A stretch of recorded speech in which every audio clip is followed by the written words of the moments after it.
নফস নফসের বিরুদ্ধে জয় পাওয়ার কিছু সুস্পষ্ট লক্ষণ অথবা আমরা আসলে বুঝতে পারবো যে আসলে এই আমলগুলা করলে আমাদের নফসের বিরুদ্ধে হবে, আমাদের ইমানের শক্তি বেড়ে যাবে ইনশাআল্লাহ। লক্ষণগুলো হবে সুদৃষ্টিগতভাবে কোনো খারাপ কিছু দেখলে আমাদের নজর নিচু হয়ে যায়, আরাম জিনিসের দিকে তাকাতে মন চায় না।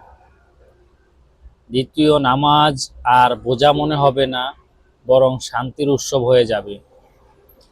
ফজরের আগে ঘুম ভেঙে যায়, মন টানতে থাকে ইবাদতের দিকে। জিকির আর ইস্তেগফারে মন ভরে যায়। এই কাজগুলো যখন আমাদের প্রতিনিয়ত করতে মনে চায়, তখনই আসলে আমরা নফসের বিরুদ্ধে চলতে থাকি বা আমাদের ইমানের শক্তি বেড়ে যায়। এই কাজগুলো আমাদের আল্লাহ রাব্বুল আলামিন করার তৌফিক দান করুক, আমরা সকলে যেন আমল করতে পারি। আমিন।